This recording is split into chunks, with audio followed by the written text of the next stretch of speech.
Well, I finally found an anime that I'm comfortable calling the worst one I've seen so far, and I haven't even finished it yet. In fact, I've only watched one episode, and I immediately just need to talk about this and go over some of it with you all, and it's one I'm sure you've heard of. It's called X-Arm. It was a Crunchyroll original from last year, and it is, by no exaggeration, the worst animation I've ever seen in my life. I would have rather watched this story on a stack of note cards that someone was flipping through like a flip book. The animation would have been smoother there than in this show. It's like a stick figure pivot animation half the time, but not nearly as good. I swear to God, the General Auto Insurance animated commercials look better than this entire show. I don't know what went wrong. I don't know what team they hired to do this. The same visionaries behind Food Fight? It blows my mind how unpleasant this thing is to look at. I got so offended, I looked into the team a little bit because I couldn't imagine an actual team put together this disaster, this fucking catastrophe. And it turns out there was only one person on the entire staff that worked on this show that had ever had any history in anime. Everyone else, this was their first foray into the medium. The main guy behind X-Arm was a live-action director, who wasn't exactly a great live-action director to begin with, but they hired him because they thought it would be interesting to have someone with no animation background work on this for some reason. They thought that since the last movie he did was like a martial arts movie, they thought he'd be a good choice for like action in the animated medium, which he wasn't at all, clearly. But anyway, I'd like to go over the first episode here.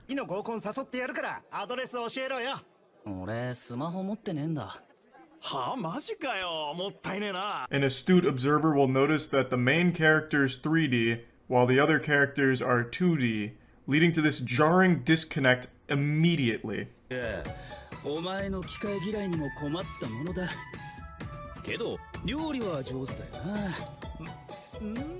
Our main character is Akira, and just like a 62-year-old woman on Facebook, he doesn't like technology. He says his head spins and he feels like he's being sucked into it, which of course is foreshadowing, but it also just sounds straight out of Better Call Saul with Chuck being worried about all the technology around him and shit. It's a really immediately goofy concept, made even sillier by the fact that, again, the main character is 3D interacting, I'm putting that word in quotes and using it real loosely, with a 2D world around him and 2D characters. So it just doesn't work, and it's already just yucky.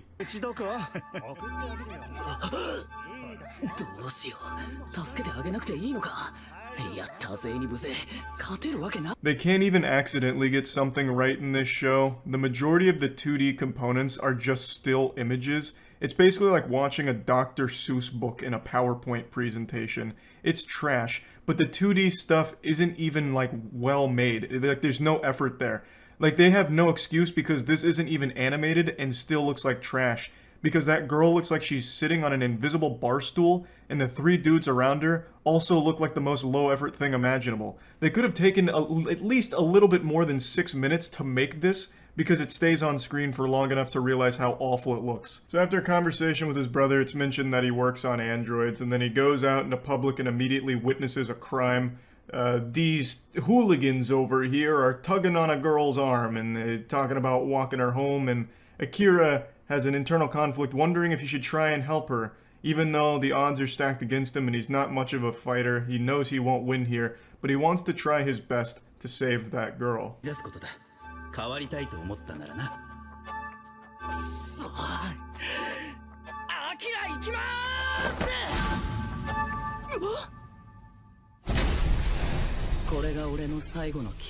He gets hit by a truck.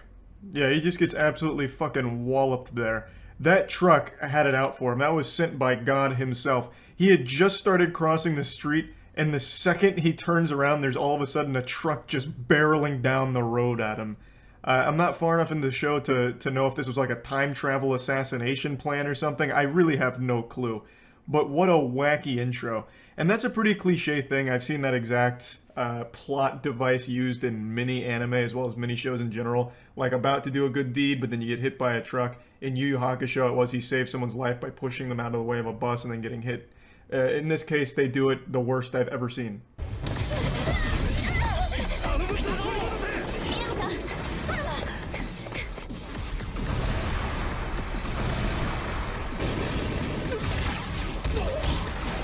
Fast forward 16 years post-truck blast, and we are now looking at an android and a police officer who are going through hell right now. And this android needs a hardware update or something. Like, there needs to be a patch to her aiming, because she doesn't hit a single shot. So what the fuck is the point of an android officer if they have the same level of accuracy as me shooting a gun with my eyes closed? But luckily she has martial arts to rely on.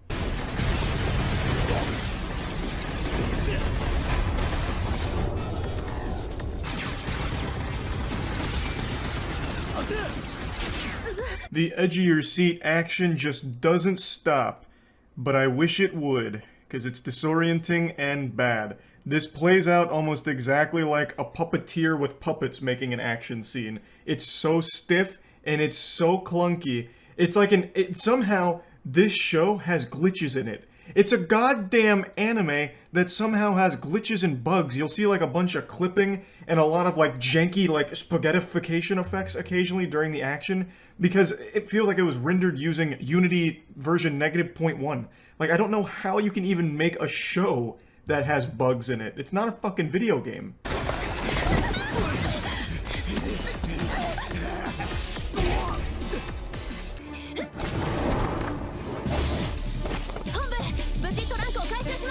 They managed to secure the trunk, mission accomplished, and then we finally get Akira back, and we see what role he plays in this whole thing. Huh? なんだこりゃ。喋った。喋りかけたのそっちだろ。てかあんた一体誰なんだ？あなたこそ一体誰なの？ I need to give a special shout out to the lip syncing department here, or whoever worked on the faces in general. They are so unbelievably awful that I can't help but be impressed by the ineptitude. I have never seen faces this emotionless. And I'll show some other examples here. They only have 3 emotions. It's neutral, happy, and mad. And the way they express these is the positioning of the eyebrows, and that's it. There's 3 levels the eyebrows will end up at, and nothing else. And the lips only move up and down sometimes. It's so shockingly terrible. But anyway, Akira's back. He's now an X-Arm. He is what was in the trunk. He's an X-Arm unit now, which is a very sought-after piece of technology. I'll just fast forward through some of the filler here and fill you in that he can take control of Alma, the android, whenever he wants or whenever she invites him to, and it becomes a very useful tactic.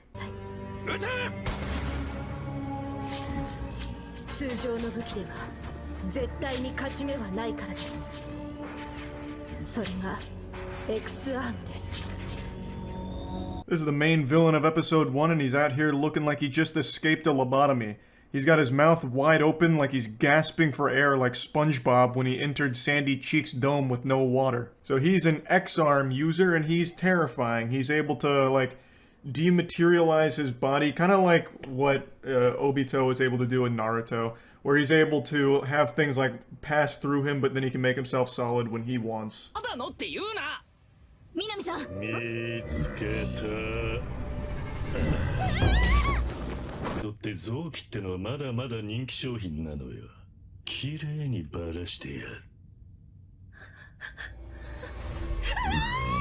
This scene's a great example of what I mean when it comes to emotion. So if you look at her face right now, that's how they portray anger on every character. They make them look like a goddamn Voltorb from Pokemon. They just tilt the eyebrows down and it's like that's them being angry. Now the bad guys defeated our heroes temporarily, and he's got his little wiggle finger going into her abdomen talking about cutting out organs to sell. But luckily the heroes are coming back and about to save the day.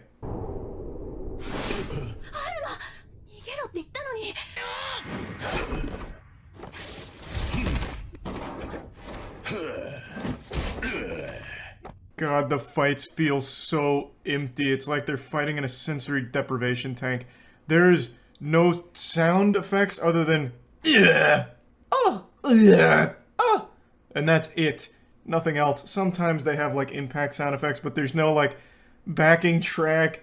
There's no ambient noise or anything. It's just this uncomfortable series of groans and clunky moves.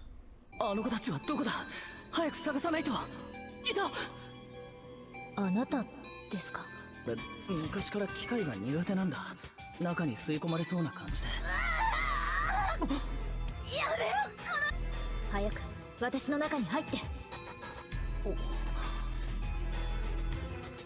Pretty fucking epic scene here. So, Akira exists in this cyber dimension, the cyberspace, and he's able to control technology, so he, like, takes control of the ship and, like, moves it around ever so slightly. He jostles it. And then Alma gets defeated by the bad guy, and then she visits him in the cyber heaven and says that he needs to get inside of her, take control of her body to fight the bad guy, which he does, and then he beats the bad guy, and that's the end of the episode. Like, it's just not, it's not even worth showing you. It's just really fucking boring and bad. It's much worse than I expected.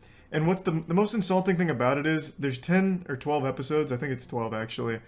And that's a lot. Each one of them's 20 minutes. It's like shit. That's a lot of dog shit to watch. But I'll do it because I'm still on the quest to find the worst anime ever made, and right now this is looking like it could be a front runner. I still think Skelter Heaven is worse, like objectively, but at least Skelter Heaven is only a single movie that's like 17 minutes long. Each of these episodes is longer than that whole movie, and they're really fucking trash. So, yeah, anyway, that's episode 1 of X-Arm. That's about it. So, yeah. I'm just gonna preemptively ask for forgiveness from the Lord here, because I'm coming in raw and no rubber. I just need to vent. Go ahead and get your Bible out and get ready for some amens, because I'm ready to fucking preach. I just finished watching episode 6 of Promised Neverland Season 2, and it is, without exaggeration, the most abominable, putrid pile of dog shit I've ever seen in an anime. Fair warning, there will be spoilers for this show, though I wouldn't recommend it to even my worst enemy, unless of course you only watch Season 1 and pretend Season 2 never happened. Season 1 of Promised Neverland is a damn near masterpiece. Season 2 is like it's been written by Tommy Wiseau overdosing on ketamine. It is bafflingly bad in every possible department. So as I mentioned in my Moist Meter, Season 2 doesn't follow the manga. And in my eyes, that's not an unforgivable sin. I haven't read the manga, I don't really read manga, I'm too fucking cool for that. I'm an alpha chad that only likes the moving pictures and the shooty bangs and titties all over the place in my anime, so I don't really know anything in the manga. But from what I've read, Season 2 has skipped everything in the manga, and I can absolutely feel that, because the show is now devolved into like a story time for 4th graders. Spoilers, again, I'm just going to give you another fair warning. Norman comes back in episode 5. And in episode 6, it is spent in a circle where Norman just explains what happened in the manga, but never happened in the anime. So you never get to see any of this shit, and also, some things that happen in the manga just don't even exist in the anime. But anyway, Norman spends the entire time telling you about things that you never saw and never will see in the show. And it's like 10 minutes of just exposition diarrhea. This man is just vomiting facts all over the place, and it sounds like something a child would write. Oh, I was shipped off to this other facility, and I was experimented on, and then I met a guy named Shmi, and then Shmi died, and then I got some superpowers that make me like a super badass galactic emperor. Oh, and I created the ultimate weapon which can kill every demon in the world. Oh, and I'm gonna do this plan tomorrow. All of that happens in a single episode across like 10 straight minutes of exposition in a circle while everyone just looks on and cheers. You go, Norman, yeehaw. It's so bad. It's so fucking bad.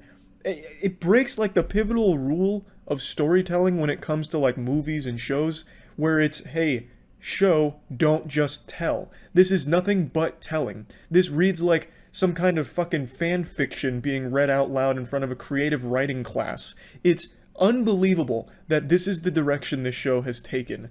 And also, like I mentioned in my Moist Meter, the jump from episode 4 to 5 is so fucking incredible. Episode 4 has them running away from somewhere, and episode 5 has it pick up a year later, without telling you anything that's happened in between. It's just, oh, now it's a year later. Oh, and now they're scavenging for food over here. Oh, and now they meet Norman again, who now just spends 10 minutes letting them know that he's created the fucking nuclear demon device to fuck them all in the asshole. It's so fucking unreal. The show, in Season 1, I thought was going to be one of the all-time greats. I thought Promised Neverland was on the right path to be like a staple in anime. A show that anyone could pick up and love because there was so much to like about it. Season 2, I don't know how anyone could possibly like it under any circumstances. Even if you were losing your virginity during an episode of Season 2 of this show, you would probably still feel gross and disgusted. You'd probably just tell them to just stop, get away. I need to turn the TV off first so I can get this garbage out of here. It is so unbelievably bad. It's insulting. It insults the viewer's intelligence by just breaking everything down for you in like this step-by-step wiki how of what happened that they never showed you and you couldn't possibly know because it didn't bother even going there. It's so bad. And what's even more insulting is the fact that before episode 6 they did a special episode which is a fucking recap of the show. 5 episodes in, they recap it. They recap season 1, which is okay, fine, but no one's watching season 2 without having watched season 1 in the first place, so I don't know who that's for. It's not like someone's grandfather's just all of a sudden gonna sit down and watch season 2 of the show and need to be caught up to speed. It was unnecessary. But then they still recap season 2. You're 5 episodes in and you're recapping it. How unbelievably lazy and out of touch do you need to be to think that anyone wants to fucking see that? It's like if Mass Effect's 3 ending got butt-fucked by Neil Breen's visions. Like, his writing infiltrated it. It's already fucking terrible, and yet it somehow gets worse. Episode 6 is shockingly bad. It's unbelievable that they could actually put this out there and think anyone would enjoy it. Norman shows up out of nowhere with a miracle drug that he pulled out of his fucking dick hole, with no explanation on what it is, how he got it, where he learned how to make it, why he has a fucking briefcase full of it out of nowhere, who these people are that he's traveling with in their relationship. There's no flashback, there's no explanation other than a single sentence to explain away all of these things, despite them being by far the most important things we've ever heard in the show. I swear, if you thought Game of Thrones Season 8 was horrible, which it absolutely was, you haven't experienced shit until you watch this season of Promised Neverland. Now, again, this is only episode 6, it's not over, so maybe in episode 7 they go through and explain everything thoroughly, though I highly doubt it. But even still, the fact that they dedicated a whole episode to nothing but an exposition fucking clusterfuck, where all they do is tell you things that happened without showing you anything or really connecting anything, there's nothing you can do as a writer to fix that. There's really nothing they can do from this point forward to justify where this show is right now. They already skipped an entire year without showing you a goddamn thing. They skipped crucial plot elements from the manga, which I decided to read about just to get caught up to speed on what should be happening or what should have been explained or what should be going on. And the fact that it's all skipped, I have no fucking clue how they can even salvage the narrative here. I wouldn't be surprised if episode 7, it turns out Norman also created some kind of geostorm device where he just sends the demon killer drug up through like a fucking laser tunnel teleportation device and just blasts it across the entire Earth like some kind of apocalyptic meteor storm that kills all of the demons or something outlandish. Like, at this point, it's like they're not even trying. They're just throwing darts at a board and just putting in whatever the fuck it lands on with dialogue instead of anything else. It's like there's nothing even animated in this show. Across all of season 2, I can't even think of like many times the characters are even like moving or doing anything. There's like 4 scenes across all 6 episodes that come to mind where they move a little bit, and it all happens in the first episode. Like, it's bad. It's really bad. It's not even watching an anime, it's watching someone's PowerPoint where they're trying to pitch you on a show idea that they had, but they're not good at getting it across. It's bad. And I just wanted to vent about it because I'm really, really disappointed. Like, extremely fucking disappointed. I haven't done this since Game of Thrones Season 8, but man, this is horrible. I hate to see what they did with such a promising show. It's really awful. Yeah, that's about it. So yeah. This is a video I've debated making for the last week or so. For the first time in the 15 years I've been on YouTube, it's a video that I've actually been afraid to make because it's a dangerous topic. It's touchy. It's anime. And anime fans can get wild. They always say war is hell, but I think war is child's play compared to an argument with a weeb. I also recently learned about antimatter, and it's the only thing in the universe that releases 100% of its energy in like this devastating explosion.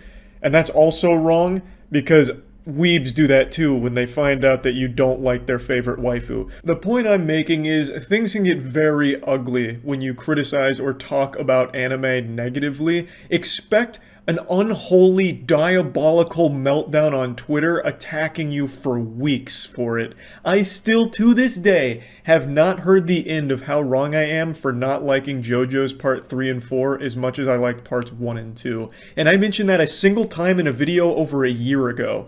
So let that shit sink in. For what it's worth, I just finished Part 5, that shit slapped. Part 5 was great. So, let's get to what I want to talk about today. The main thing that I just dislike about anime. I'm sure all of you know by now, but I watch a lot of anime. You could probably guess that just by taking a single glance at me. If I walk by you in public, you would probably assume that I watched anime just by the way I look. I stared too long into the abyss of anime, and it stared back into me. I even bought a body pillow at one point, so, God bless. But the thing is, no matter how much anime I watch, there is one thing that always makes me uncomfortable with how common it is in the medium. And you probably already know what I'm going to bring up. It's anime's fixation on making all of the characters kids or very kid-like, for no reason. Now, I'm not specifically talking about lollies. I'm sure you know what lollies are. If you don't, all power to you. Your innocence is intact. But I'll go ahead and ruin Christmas for you. Lollies are an anime where they have a character that looks like a child, but is actually a 4,000-year-old dragon cum vampire who's highly sexualized, but looks like a child. They're called lollies. They're not actually children because in the show they're supposed to be much older, but they look like kids, and it's pretty weird. That shit's always going to be weird to me, but it's not even exactly what I'm focusing on here. I'm talking about in the shows where they just actually outright make them children. For example, Tokyo Revengers. It's a show I really like. It's a show I moist metered recently. The first season wrapped up. I gave it like a 90%. I thought the show was fantastic. But in the show, all of the characters are middle schoolers. And it does nothing for the plot because they're middle schoolers, but you never see their parents. Their schools don't have any effect on the plot at all. Sometimes they'll be in school, but they immediately leave, so it's not like integral to the plot at all. Most of the time, they just don't go, and that's not even a plot point, like, oh, I'm skipping school, I'm fucking dope and breaking rules, I'm a bad boy. It is literally them just middle schoolers, but they're basically just adults anyway. They have motorcycles that they ride around, they get in gang fights and shit like that. So the question becomes, why make them middle schoolers? Why keep driving home this idea that these characters are 14 and 15? It just makes it really weird when they do adult shit, like one of the girls trying to fuck one of the guys and she's in like her bra and panties about to have sex. It's weird because they've drilled into you that these are all middle schoolers around here. But they didn't need to be. These could have very easily just been adults. If you took a tally of every single protagonist across every anime ever made, I'd wager about 85% of all main characters in anime are 15 years old. That is the most common age of every character of every major anime, it feels like. But it never plays a role in anything, them being kids. It's not like that's ever an actual point in these shows, like, oh, fuck, I can't go to this gang fight because I have to go do my algebra homework, otherwise my parents are going to spank me and dad's going to bring out the belt and take away my PlayStation. The characters being children is always just so useless because they could have easily just been adults and it wouldn't have taken away from anything. It's just weird. I don't really get it. And what really prompted me to make this video, or make me want to make this video over the last week or so, is I'm watching a currently airing anime called Platinum End, and it's dog shit. It is an actual pair of bull nuts. It's terrible. But I'm watching it because it's made by the creator of Death Note, so I at least gave it a chance. And I'm going to finish it just because I've already watched so much of it, but it's not good. But one thing that really was like drove home this idea of what is the point of making the characters kids is there's spoilers coming up, I guess, but I don't think you should watch it, so I wouldn't really worry about spoilers. I'm doing you a favor, if anything.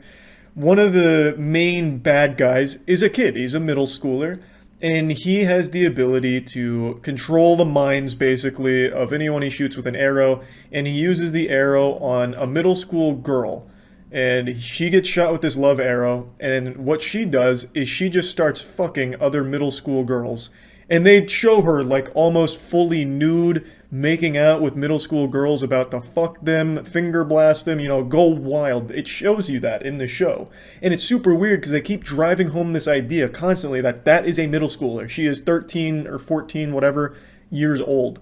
Even in the show, they call her the middle school serial killer because she's a middle schooler, and after she fucks the girls, she kills them. It's just super creepy, because they are establishing that this is a child that we almost watch have sex with another child in the show.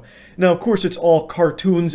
Sorry, can't use the C word here when talking about anime. People get very upset. It is a 2D animation. I understand they're not real kids or anything, but that doesn't make it any less creepy. It could have just easily been avoided if these were adults, because they could have been. Again, in Platinum End, the school doesn't have any effect at all. The only thing the school has done is establish that the main character's been bullied. But he could have also just been an adult who had been bullied throughout his entire life in school. I don't think there's been a single scene in this entire show that has been at the school other than at the very front where he was hiding in the background. So them being in school is useless because it is never a part of the actual show. Them being 14 and 15. They could just be adults and it wouldn't be weird. You could have adult characters instead of kids doing these adult things, these sexual things, you know? And I'm not saying every single anime has to be like 40-year-old grizzled war veterans for characters or anything, but there's a lot of shows where them being kids is just a completely useless plot point, and because it doesn't actually play a role in the plot. Them being kids doesn't matter, like the two examples I just gave you. But then there are shows where it does matter that they're kids. Something like Assassination Classroom, right? They are kids in class. They're at school. The majority of that show takes place in a school setting. So obviously there's still a lot of shows where them being kids is actually important to the story and couldn't work with them being older. So I'm not saying everything in anime needs to be adults only. That's just called hentai, I suppose. I'm just saying there's a lot of shows where the characters are kids just because they wanted to make them children for no reason, but then they still want them to like fucking things, which makes it really uncomfortable to watch. Because they could have just made them adults. I've said that like 20 times by now, but there are really just so many shows where I'll sit there and watch it and I'm like, damn, this is a good show. And then it's like, but why are they kids? What was the point? What did that add to this?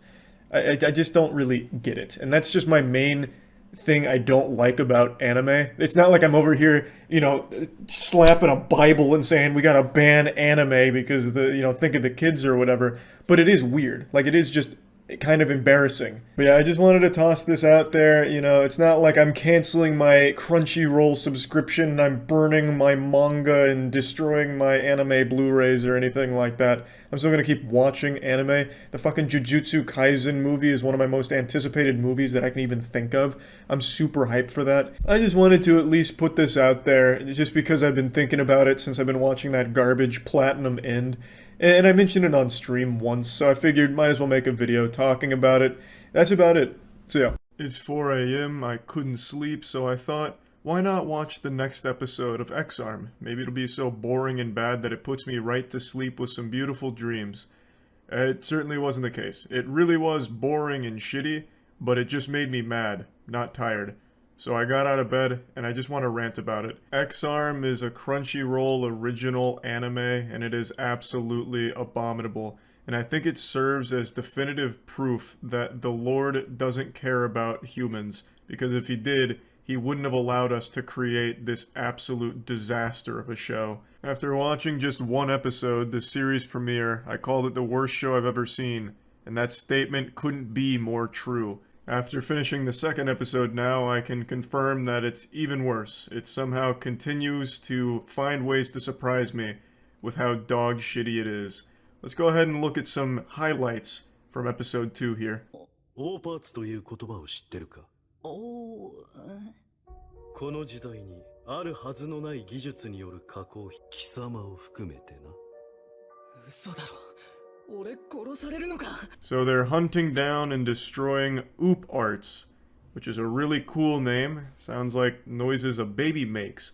Oop arts are items from a different technological age that threaten the current age.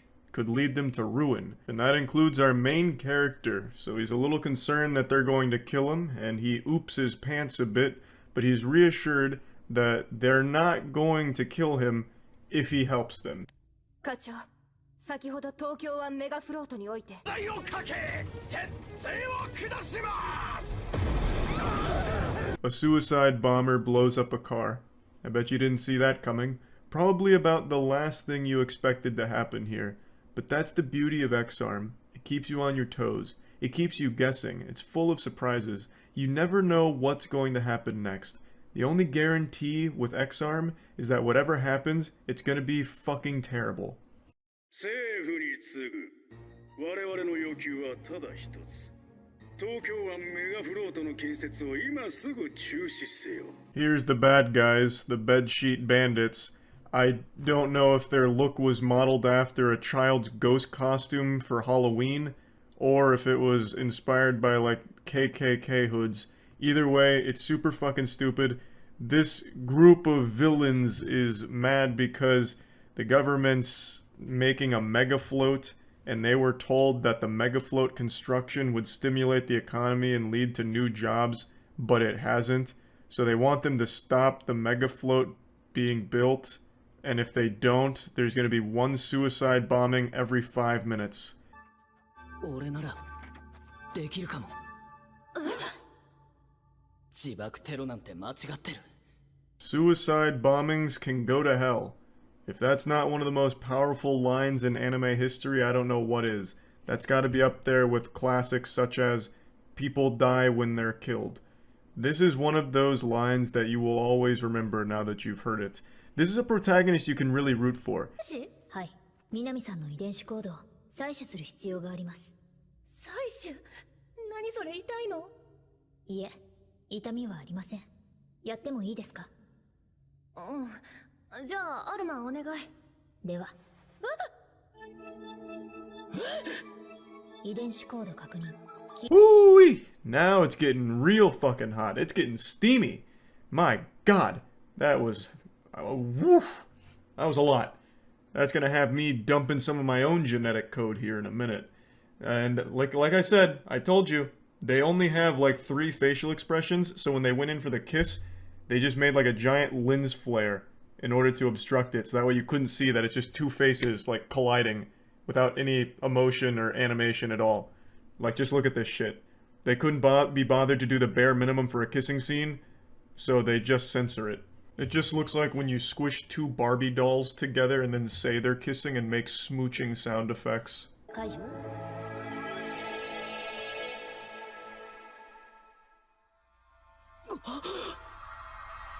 リンク完了。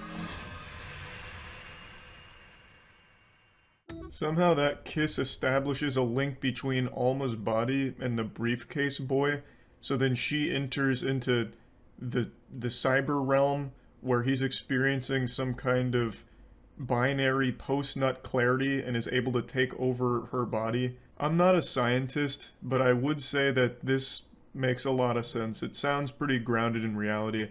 I imagine when AI does eventually take over the world, it'll be very similar to this, where they have to like start making out with us and then stealing our genetic information. 二人目を確保ねえ、天国ってあると思う？はあ？捕まえた子が変なこと言ってたんだ。天国へ行ける神様はいるって。The squad rolls out and starts executing people in the streets. And by that I mean they like tranquilize them in broad daylight and bring them in, and then start talking about heaven being real. So the thing that looks like the Xbox Kinect here is the main character, Akira. As you remember from episode 1, he died, but then like his consciousness was implanted into this X-Arm machine, which is confined to a briefcase, and this little robotic eyeball thing. そっか、木まで盾にするとは。あの町で見た子だ。神父様が私にこれをつけてくれたの。新しい世界を作るのよ。邪魔はさせない。 The conversations in the show are so fucking silly. One minute they're tranquilizing people in the street and locking them in cryo chambers, and the next second they're talking about the existence of heaven and God. From this though, they track it down to a church where they find the main big bad guy, and he's got a massive army here that's ready to go fucking hog wild.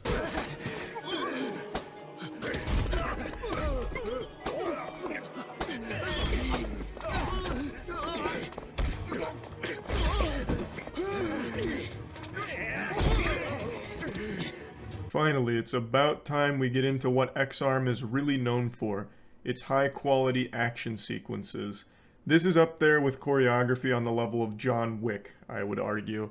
It's just extremely smooth. It just feels good for the soul, honestly. It's like a soul massage watching X-Arm at its best when it's delivering these grand action moments that will probably stand the test of time and make it into some of those top 10 anime fight compilations that always float around on YouTube. This might even be better than the iconic Kingsman church massacre scene. Like, if you put this X-Arm church fight right next to the Kingsman one, I would honestly have a hard time distinguishing which is which, because the 3D in X-Arm is scarily realistic. You know, this feels like it's technology that we weren't supposed to have yet. This feels like it's animation from the year 2040. It's really impressive work, and I love that all of the 9-year-olds that worked on it were able to really commit the time and effort to make something this special.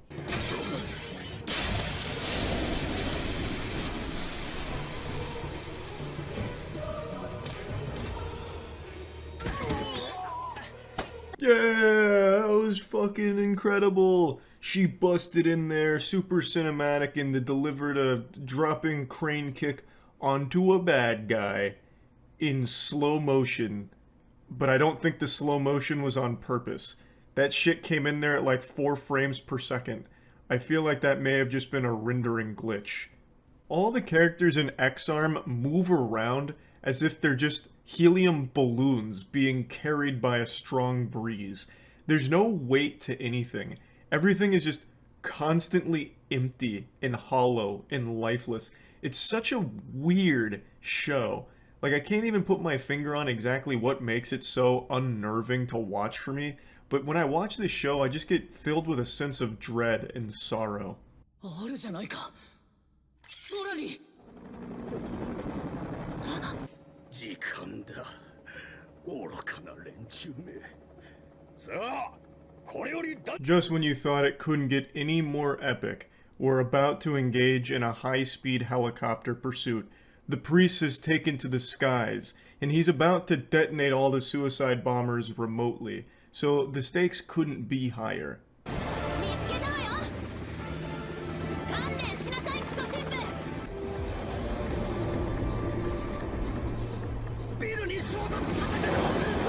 I want to briefly just talk about the helicopter design here, because whoever came up with this idea needs to be thrown in jail immediately. This isn't high-tech, and it's not cool. It doesn't make any sense. This looks like some shit you'd find at Universal on one of those rides, like the Avatar ride or something. Like, why in the world would you pilot a helicopter from the outside of it? That doesn't give you any advantages at all, unless you're trying to, like, kill yourself quicker and just jump out, but you don't want to take the trouble of opening the door. You know, it makes no sense. This isn't even, like, futuristic looking. It just looks like someone thought motorcycles were cool, so they took that concept of riding a motorcycle and strapped it onto a helicopter here.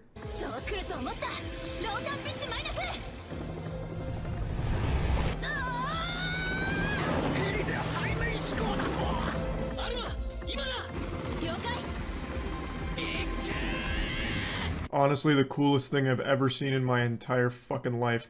Negative blade pitch, and then they just kick like a pop shove it with the helicopter and start flying it upside down, belly up, at the other helicopter. Then Alma jumps from that helicopter to the other straight up. But clearly, we're dealing with YouTube-level first-time animators, so they didn't actually animate anything. Instead, they just put the camera behind Alma's head and then made her move closer to it with the camera in order to simulate her jumping towards it. But I don't even care, because that negative blade pitch helicopter maneuver was legendary.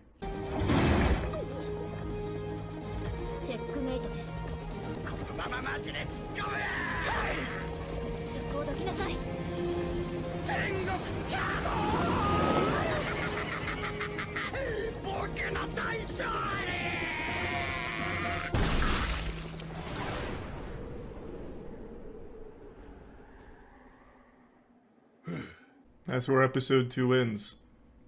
What an amazing conclusion, honestly. There's a lot to love about that, and almost nothing to hate. Let's be honest, is X-Arm the worst show ever made? Probably not. But it very well could be one of the best shows ever made. And I could find no better example of that than that scene right there. absolute beauty. So she comes in, drops a cool one-liner, check and mate. Get scholars mated, nerd. You blundered, and I'm here to capitalize. And then he decides he's gonna blow himself up, and he calls it like a flawless victory for him, even though I disagree considering he's dying, like he's suicide bombing. It's like, you know, maybe you could argue that he still wins kind of, but it certainly wouldn't be like a flawless win because he died for it. But he didn't win at all because out of nowhere a sniper headshots him and he falls out of the helicopter. Amazing. That's X-Arm for you. You gotta expect the unexpected, and you're gonna love it every step of the way. If you're a fucking clinical psychopath. This show is remarkably silly in all of the most not entertaining ways. Occasionally there's silly moments like this ending here I actually like a lot, with the helicopter going upside down and then the guy just getting sniped, a really anticlimactic ending.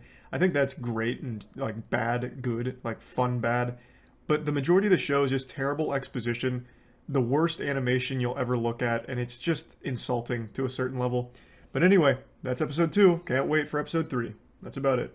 See ya. Lola Bunny has been redesigned. This is not a drill. I've seen meltdown upon meltdown right now. We're going into fucking DEFCON alert. Lola Bunny in Space Jam 2 has been changed. They wanted to avoid Lola Bunny being as sexual as she was in the 1996 movie with Michael Jordan. So in Space Jam 2, they've toned it down so that way people don't associate erections with Lola Bunny. Lola Bunny from Space Jam is iconic.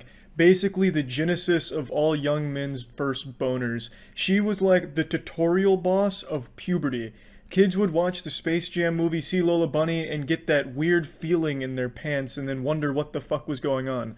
Lola Bunny is the #1 cartoon character most people think of when they think of hot cartoons or some shit like that. Not even furries, just like a general audience, since Space Jam was so big. And this is confirmed on Hivemind, the game show Ludwig and I do on Twitch. This question actually came up. What cartoon character did everyone think was hot? Lola Bunny was the #1 answer by a fucking landslide. It wasn't even close. So, obviously I want to talk about the Lola Bunny redesign. And my heart breaks for all of those Lola Bunny fanatics that have never stopped jerking their meat to Lola Bunny in Space Jam from 1996. I've seen multiple people on Twitter come forward, look at my collection of Lola Bunny figurines and animatronics and homemade stuffed toys. What am I going to do with it now with the redesign? Now it's useless. You've ruined it. So, hey, the heroes out there with the Lola Bunny collections, this is a tough pill to swallow, I know, but I'm sure we'll be able to push through it. Let me go ahead and go over the redesign. I actually looked it up on Twitch last night first, so I'll just give you my reaction to it there. I'll play the clip. Thoughts on the Lola Bunny redesign? Haven't seen it, but I heard they made her less sexualized. I think that was the dumbest thing they could have done. They should absolutely try and bring the furry audience in. I thought it was going to be a lot worse. I thought it was going to be much more drastic. The only difference is they gave her like compression shorts. She doesn't. It's pretty big actually. The more I look into it, yeah, no, yeah, never mind. I guess I was looking at the face more. Completely changed the uniform. There's absolutely like no definition at all anymore. This looks like a kid drew it, like for fan art of Lola Bunny. That's rough. This actually, to be fair, this really does look like what Lola Bunny would look like from 1996 to 2021 if she aged naturally. Titties non-existent, starting to sag, shrinking a little bit. No more muscle definition. Getting old sucks. So maybe that's what they're going for. I think that's a dumb idea. Why would you not want furry enthusiasts to go see your movie? The furry community, those people, they'll spend $15,000 for a crayon drawing of their fursona getting butt fucked. They would see your movie 10 times, 15 times even. Like, you gotta be real fucking dumb to think that there's any value in redesigning a character that furries would vibe with. And not even furries, like Lola Bunny, that's like the #1 character people say that they thought was hot from a cartoon. Like, what are you doing? Like, you're just really dumb. You're super fucking dumb. So I'm gonna be honest, I expected the redesign to be significantly different, like drastic, like Teen Titans Go shit, where they turn Lola Bunny into like an amiibo looking thing. It at least is still pretty closely resembling Lola Bunny, at least like in the facial features and everything.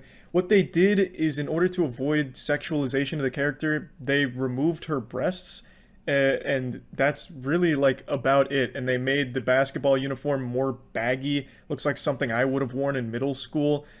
That's the main changes they made, and she's also a lot less detailed. Like, there's no shadows anymore, there's no like muscle definition, she still has like wide hips. It's just a very weird change. It's like the idea that these execs have of sexualization is only titties. Okay, how do we avoid our character being sexualized? Take the fucking titties off! You know, it's kind of a weird approach to it. I just really don't see what the point is. You know, like, why even bother? You've sacrificed a lot of detail now. Lola Bunny in 1996 looks like a much higher quality production than the current 2021 Lola Bunny. There's so much more detail and clearly so much more care put into that character than this 2021 one that looks like they just hired someone off Fiverr to slap something together. I just don't really see what there was to gain with the changes, in all honesty. Sonic, for example, the redesign, that was a huge benefit to the movie. If it went forward with that like Lovecraftian abomination Sonic from the early trailers, the movie wouldn't have been nearly as positively received. But this change with Lola Bunny is just so trivial. Like, in the grand scheme of the movie, you're not making the movie better by making her less hot. You're not bringing more people in because the character's less hot. You're pushing some people out that probably would have only seen your movie to jerk off, but I mean, that's money in your pocket, and with these movie execs, that's really all they care about. They're fucking face-fucking people's wallets at the movies. Like, you know, I don't think they necessarily have a conscience about that. Keep in mind, when I say less hot, I just mean like they made a conscious decision and have made it very clear they didn't want the character to be sexual. I don't really, you know, get hard from cartoon characters. I'm not a big hentai guy. Not to be blasphemous or anything, I have no problem with people that are. It's just not for me personally. But I just, again, don't see what the point of making this decision to change these things was. I don't see there being a positive benefit. I only see like negative backlash about it. Take, again, for example, Sonic, when they announced those changes and they showed those changes, people were fucking elated. Jubilation across Twitter when they showed the new Sonic character, which was much better. Here, I haven't seen anyone celebrating the changes. Even the people that didn't like how sexualized Lola Bunny was originally, they didn't like handle it well either with this change, because their idea of desexualizing a character is just removing titties and removing all detail. It's not exactly an optimal solution. And of course, in the case of literally everything, people are screaming censorship and quoting 1984. 1984, of course, being the book that everyone quotes but nobody's fucking read on Twitter. This is very, very obviously not censorship. You can still go back and watch the 1996 Lola Bunny original and spank your fucking skin flute till the cows come home.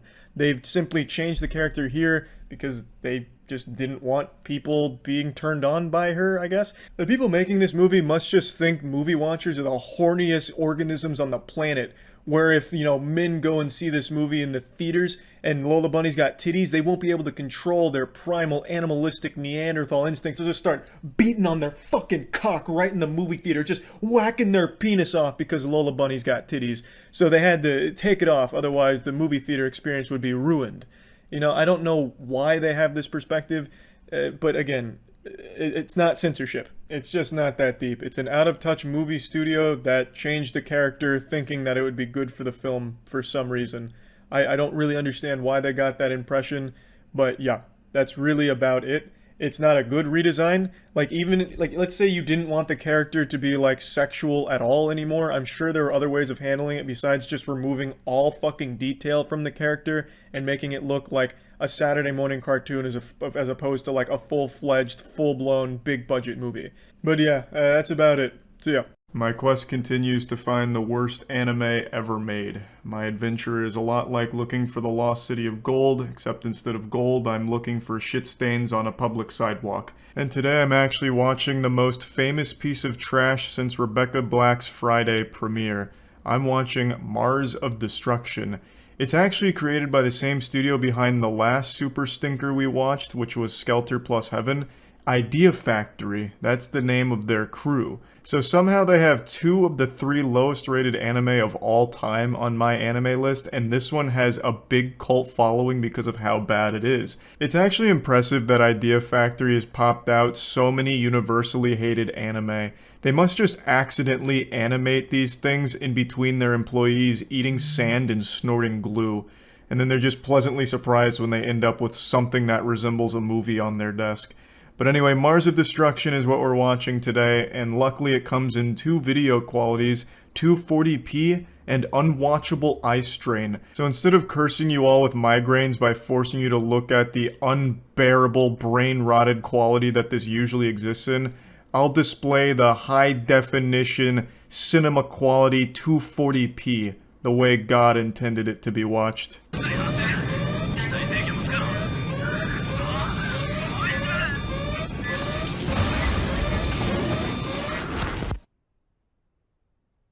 What an intense introduction to capture your attention right away, some edge-of-your-seat type thrills. Humanity's Mars exploration team's on their way back to Earth, and mysteriously their ship blows up. And that's a bit of an exaggeration. It doesn't really blow up, it just kind of like peters out. It's like a sparkler getting extinguished.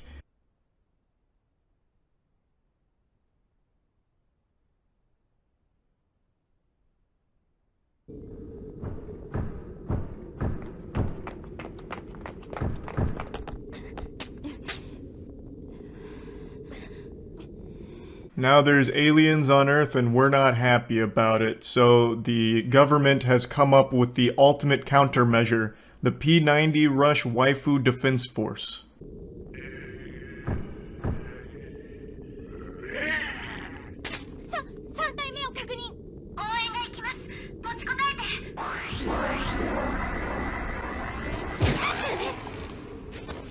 So these goofy Power Rangers villains can shoot piss missiles from their mouth and unfortunately blast the head off of one of the waifus. And it really rattled me to my core and got me thinking about how fragile and precious life is. One second you're with your friends confronting Dirty Bill and the boys at the park, and the next second your friend's head has been vaporized and they're squirting blood like it's slime time at Nickelodeon Studios.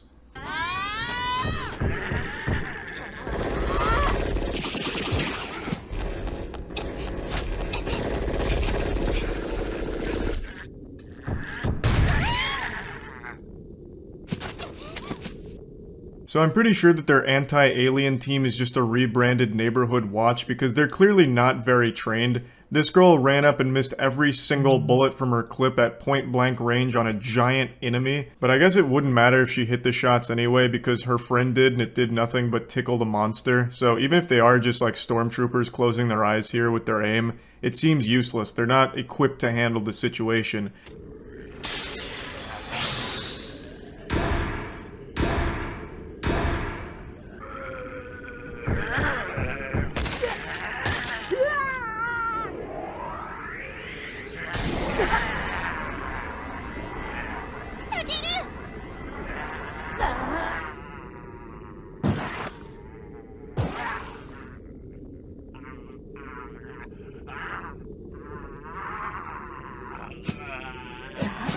I love the voice acting from the aliens here. It just sounds like someone plugging their nose and then doing Banjo-Kazooie sound effects. We've now been introduced to Takeru, humanity's last hope against the aliens, I guess, and he's not very reliable. Against 2 of these small little Kirby Digimon things, he nearly died. So he has this like lightsaber thing that I guess is made out of foam or plastic or something, because it's not very strong. But he manages to stab one with it, and he's not, like, overly bothered by getting stabbed. But while he's, like, mounted on top of him, like, you know, shake weighting the sword in there, one of the other aliens comes up behind him and gives him a back scratch, and it's really painful for him, and then he shoots sunlight at his back or whatever, and then he manages to stab that guy slightly, and through remarkable struggle, was able to defeat some lowly grunts at a playground, and nearly died for it. 脳波弱ってきています。心臓は不正です。どんどん弱っています。心肺停止です。心臓マッサージの準備だ。 Bro, humanity is better off putting their last hopes into the power of thoughts and prayers. This guy is not strong. They've done a terrible job of showcasing this guy being a badass. He just gets his ass beat by two tiny aliens. And now he's dying. And they're trying to use a heart massage to bring him back. 俺知ってるんだ。マルスを知られなかった人たちがどんな風になったか。父さんはマルスを世に知らしめたいだけなんだろう。やめろー。よし、持ち直したぞ。強心剤を頼む。Luckily, the deep tissue massage was enough to restart his heart. I'm no medical professional, I'm not a classically trained doctor, but I don't know how often a heart massage is performed, but my god, it seems effective. We also get to learn a little bit more about Takaru. His dad is the one who created the Mars suit and forced his son to wear it against his will, and now he's alive and back to this corporeal realm thanks to the power of the masseuse on staff. But I actually think this is a terrible thing for humanity because now they're going to be forced to rely on him again, and he's super weak. I feel like he would get manhandled by a group of elementary school bullies.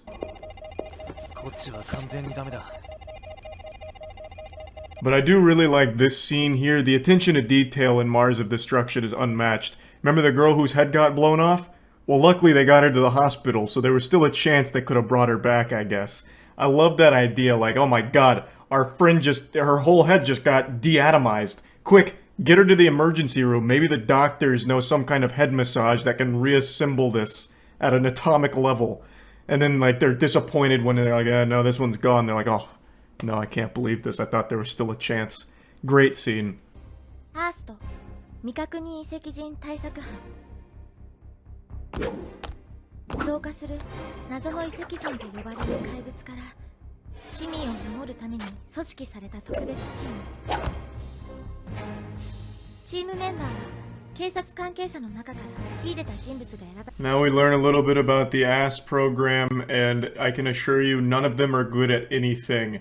Every time that any of these agents are on the screen, they're just getting beat the fuck up or having their head blown off.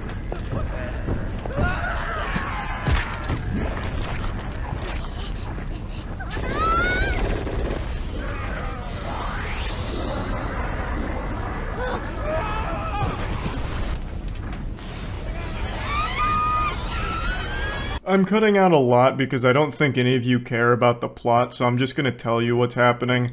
They're now transporting something in a van, something that they don't describe. They just say, like, do you think the aliens want this? And like, hey, maybe. And that's about it. That's all we really know about what's happening currently. And then they get ambushed by a giant group of aliens and a super alien. And, you know, they came to party and they brought snacks. The snack they brought is lemonade that they keep fucking shooting at every goddamn person on screen. They decapitate 2 police officers and then mutilate some other guy.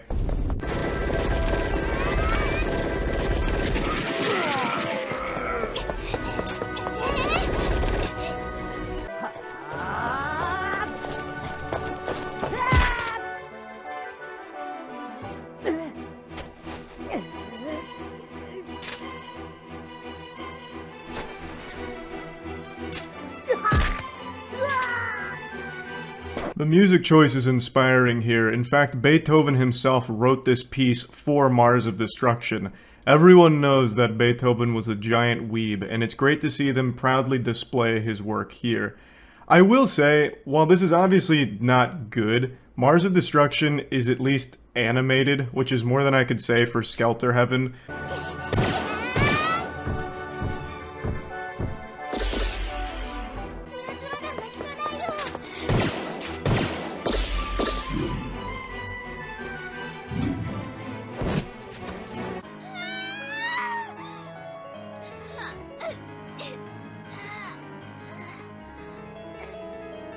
This is a top 10 anime fight scene, I would argue. The way that they're really weaving in the classical music, oh my god. Chef's kisses, I swear. They've really outdone themselves here. So, I'm gonna fast forward a little bit here. So, the bullets aren't working. He's just absorbing them. They also can very rarely hit bullets in the first place because every single one of these assed soldiers is overdosing on Xanax or something, I guess. They just cannot, like, actually aim anything. But god damn it, that won't stop them from trying. Also, Takaru has his arm broken, so he's not happy. まだ試作品だけどこれを使うしかない。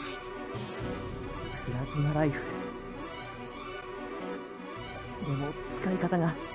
From out of nowhere, they just happen to have the ultimate super weapon, which she pulls out of her asshole, I guess. And I will say, one thing I really appreciate is the attention to detail when it comes to even the voice acting. So you'll hear that Takaru's voice is muffled, and that's because he's wearing the Mars suit. Genius. So usually in anime or literally anything, when someone in a suit's talking, you can hear them. It still sounds like they're just talking normally. But here they're like, wait, he wouldn't be sounding normal because he's in a suit. So then they had the voice actor talk into his hands kind of like this, or like into a pillow or something. And it really drives home the idea that this man is suffocating in that suit, and you can barely fucking hear him.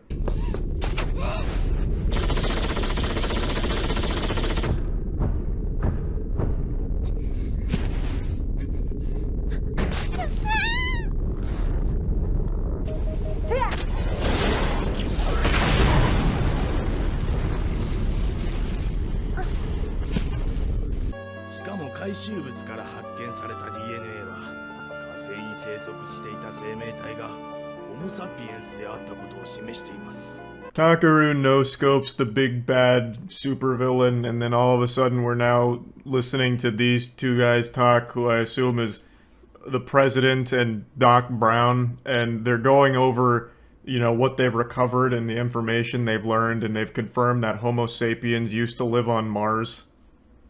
Alright.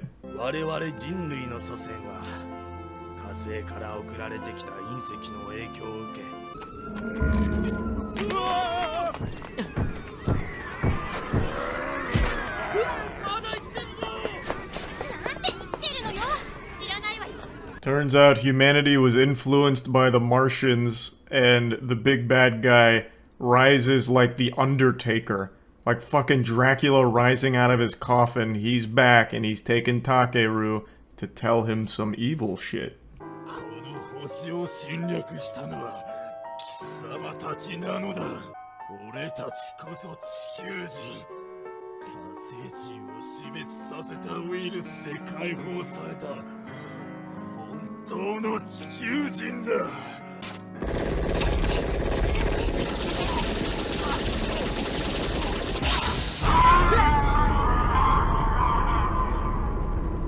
Yeah, so the firing squad finally starts landing bullets and hits him with the fatality. Roll credits. That's where it ends. All at once, they try and just elbow deep fist some fucking awful exposition in out of nowhere, and it doesn't really work. I feel like by the end of this movie, the end of the project, they knew they didn't really tell a story, but then decided they had to at least try to make it look like they did. So the director just came out of nowhere. They're like, watch this. In the last like hour worth of animating, give me one extra scene and I'm gonna make a masterpiece. So he's like, not real humans. These are real humans. These are invaders. Where's my Oscar? You know, like, it just doesn't work. Nothing in the movie worked, but at the very least, this time they animated something. This came out a year after Skelter Heaven, I believe, so they're only getting better. This came out in 2005. I think by 2060, they might be able to make an anime that's almost passable. Right now, they're on an upward trajectory, and they're hitting their stride. They're peaking, and I can't wait for their next one. That's about it. So yeah, I'm not a hero, but I'm gonna pretend to be one for a moment. I'm gonna go where no man has gone before. A place where God prayed his children would never find. The last page of myanimelist.com. Much like Indiana Jones, I've been consumed with the idea of discovery. I want to find and watch the worst anime ever made. Like the objective biggest pile of dog shit ever for anime. And what better place to start than rank 12,638 on my anime list. This is the lowest rating on the entire site. Everything below this is unrated, so it either never came out or just doesn't exist. So the lowest one here is Tinku Danzai Skelter plus Heaven. So the mission is pretty simple, and there's a very clear starting point here for my noble crusade. The journey of 1,000 miles begins with a single step, and I'm not a pussy, so I'm gonna take that first step no problem. Now, unlike Indiana Jones, I won't be shielding my eyes when I open the Ark of the Covenant here with the worst anime on this site. I'm going to pop this bitch open and just embrace this miasma of filth as it melts my flesh with how god-awful I already know Helter Skeven, whatever the fuck it's called, Tinku Danzai, Seltzer, whatever the fuck. I already know it's going to be bad.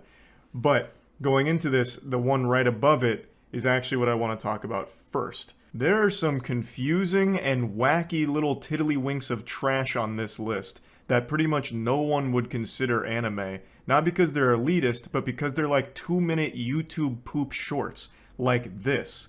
This piece of content here is 2 minutes and 50 seconds-ish, and it's on YouTube. This girl is Sayuri. Sayuri! This creature is Sayuri's mama. Mama! This creature is Sayuri's papa. Papa!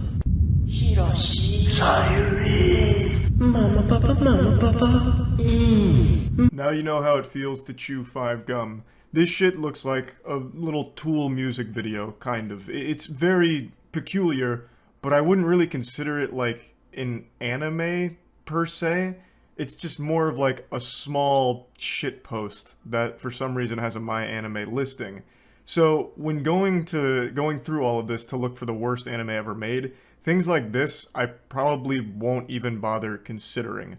I just wanted to put that out there right away, since there's multiple entries like this on there. So, let's go ahead and dive into the lowest ranked anime on the site. Tinku Danzai, Skelter plus Heaven equals garbage, I suppose. Well, this was a lot worse than I expected it to be. I'm pretty sure this was made by someone who escaped a lobotomy mid-operation.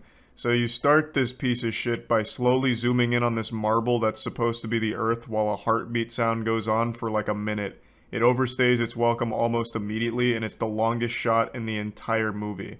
This is 20 minutes of pure agony. But it's not all bad though, at least they translated it to English using Babelfish.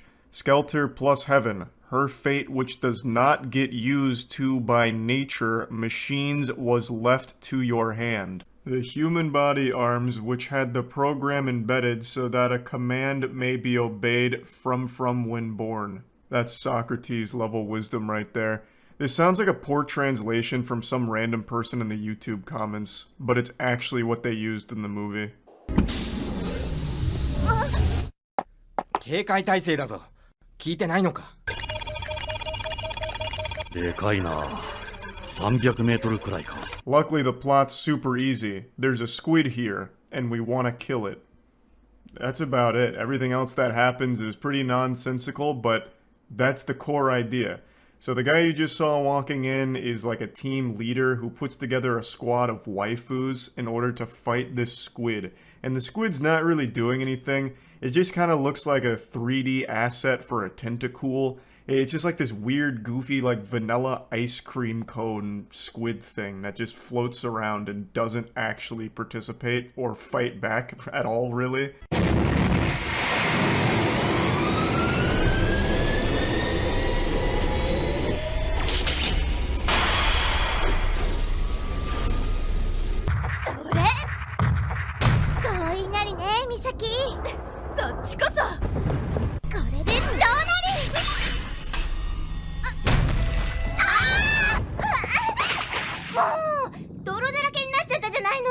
You get introduced to some of the other team members here as they're practicing their combat abilities, and keep in mind this is 2004, so the 3D, the CGI, it's a little rough here. It's looking straight out of Beast Wars, but it's doing its best, goddammit. There is a sin that is unforgivable no matter what year this came out in, and that's the way it's edited.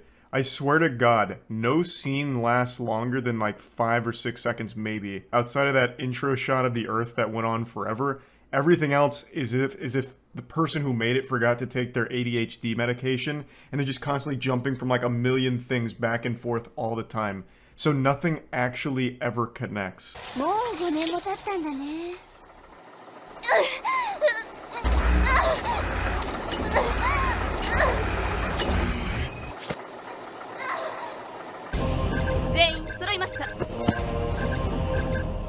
That's not me editing this at all. That's just how it is in the movie. It's like an AMV where they try and capture the most boring moments imaginable.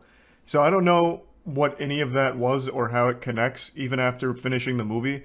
This whole movie is just like a series of random fever dream moments. It's like you're trying to remember a weird dream you had, but you only have those fragments. That's this movie. That's all it's composed of. Just random scenes that they animated for some reason, and then they just threw them all together. There's nothing that connects them, and there's nothing that makes sense.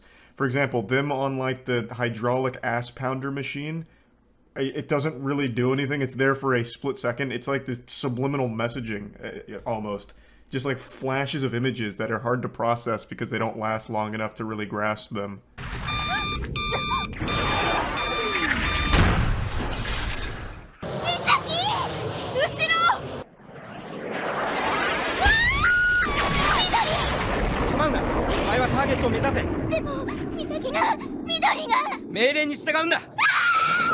I'm cutting out a lot here, but eventually they get in their skelters and they start fighting the squid. Things aren't going amazing, and then it's revealed that the girl is actually an artificial life who's in love with that guy from earlier.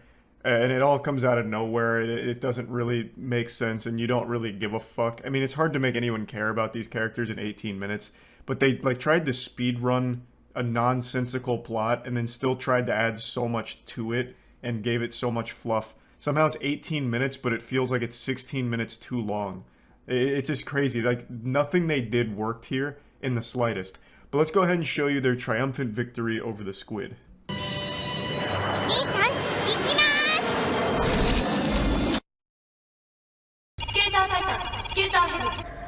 これが制御コア。声が頭の中に。べきただ一人の人のために私は戦っているのよ。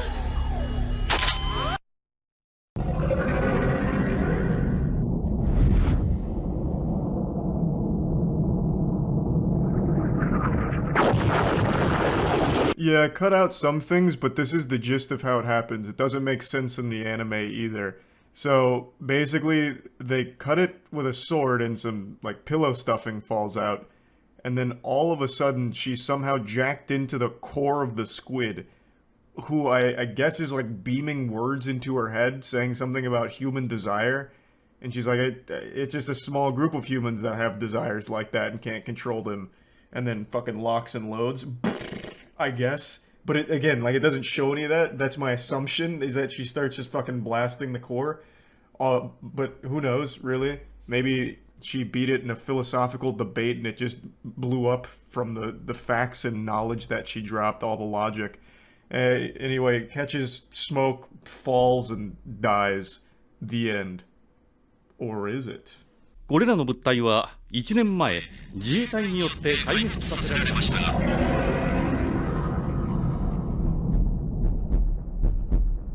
The squid had some friends, and they're equally as menacing. So yeah, I mean, that's where that movie ends. Definitely a bit of a super stinker. Worse than I expected, I'm not gonna lie. It was a big waste of time. So if you have 20 minutes that you just want to waste, I guess this is a good way of doing it. I would say that there definitely are moments where it is, like, fun bad, and it's not long, so it's not the worst use of your time if you just want to kick back and make fun of something with your friends. Definitely a good start, though, for locating the worst anime ever made. I do think this is probably going to be up there towards, like, the top 10, top 15 ever. This is really bad. That's about it. So yeah.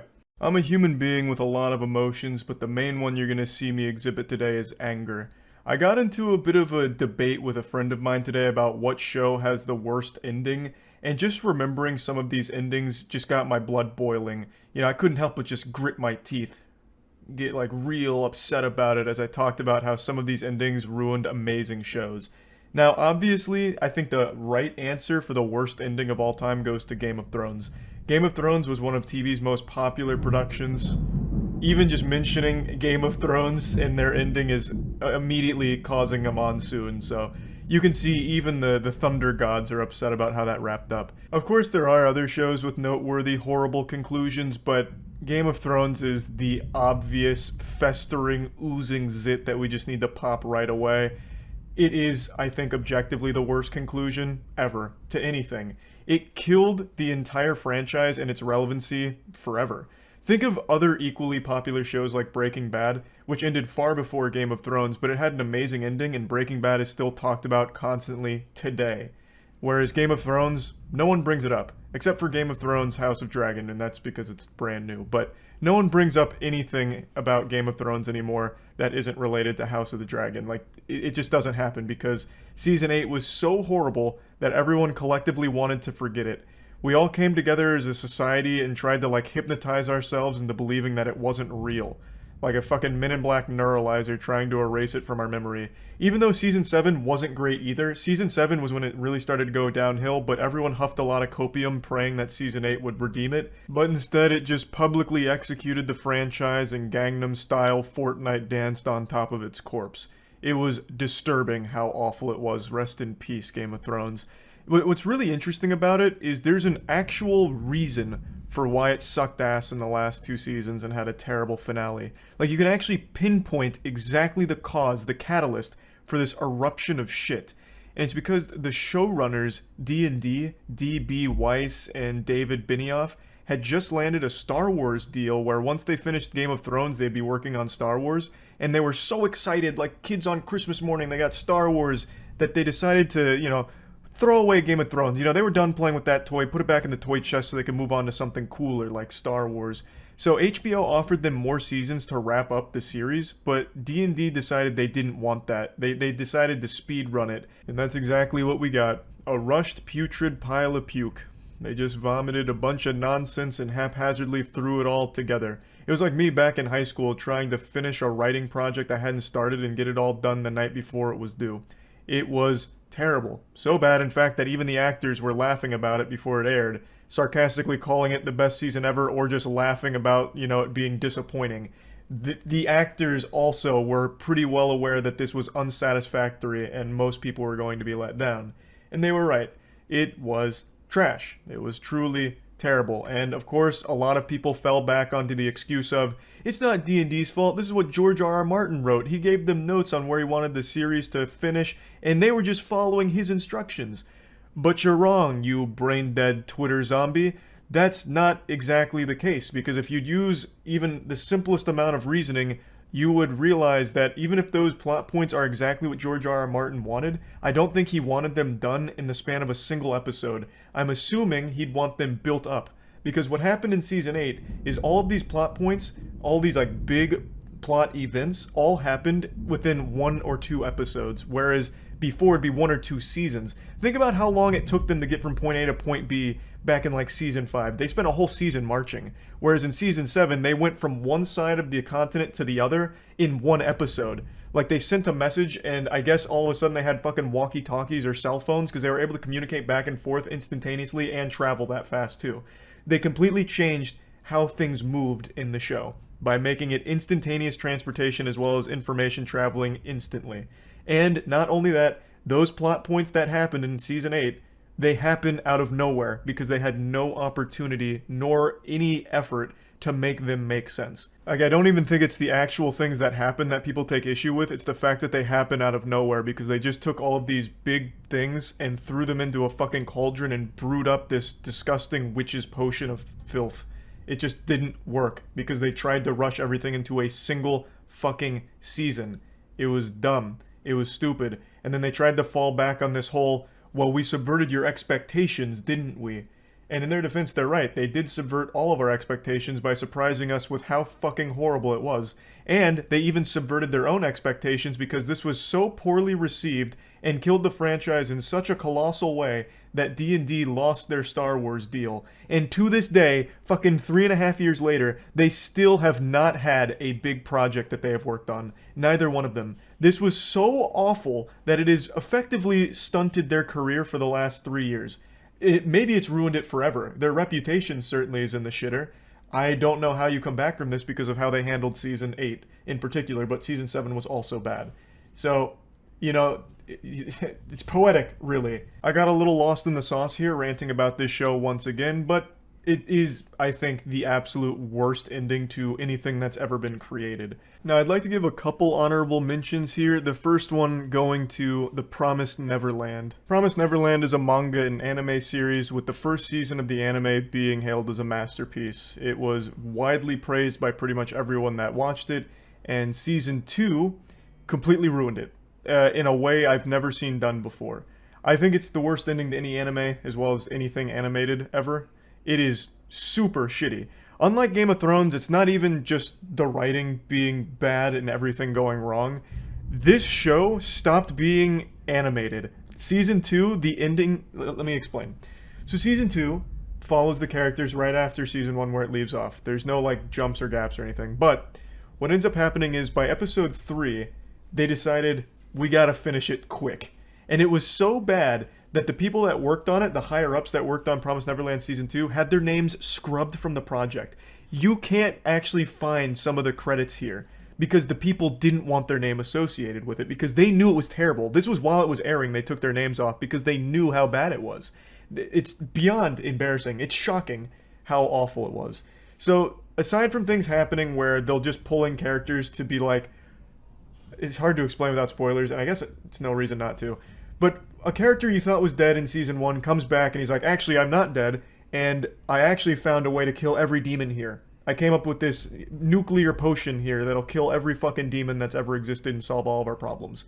He doesn't explain how. He just has it. And he's like, I'm gonna kill all the demons. So then he goes and uses it on a village, and then's like, oh, maybe this isn't good. Maybe I don't want to kill all the demons. And like, good, I'm glad you didn't want to do that anymore. So then they go to, like, the main demon headquarters, they have a big victory there. But the manga continues for like fucking 10 more chapters or something, but they didn't want to for the anime. So what they did then, after their victory, they then did a 5 or 6 minute slideshow of like art where after we won here, we encountered hardship here with the demons. But then we won there, and then we won here, and then we made this portal to go between human and demon world, and we used it. And then we did that, and now we're in the human world and we're happy. And it's all explained in a post-narration and slideshow, like individual pieces of art that show it, not animated. It's so fucking laughably bad. It is regarded as the most disrespectful season of any anime ever because they completely gave up. They just threw in the towel and didn't actually give it any kind of care whatsoever towards the end of Season 2. And it showed. So yeah, definitely a very special catastrophe there. I don't even understand how it happened because The Promised Neverland was an absolutely massive success, so I don't know why they wiped their ass with it in Season 2 and fumbled it, but it is what it is. Now, one of the other endings that my friends pointed out, like I don't even know why I was being vague about it. This was on the podcast. I talked about it with Andrew, Jackson, and Kaya, though it was mainly just Andrew and I that were talking about endings because Jackson and Kaya also agreed with Game of Thrones, but Andrew brought up one that I didn't know, and it's How I Met Your Mother.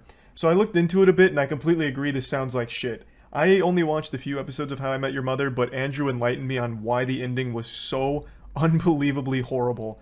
Basically what happens is you spend the entire show wondering, like, oh, who's the mom of all these people here? You know, it could be anyone, it could be Robin, it could be this and that, and you just have this guessing game.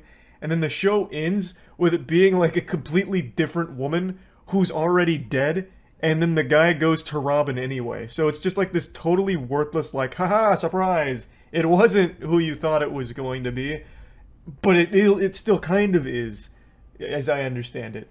Again, I didn't watch a whole lot of How I Met Your Mother, so I can't opine too heavily on it, but just the idea of that as like a gotcha thing, like, haha, you couldn't have expected it to be this woman who's already dead, did you?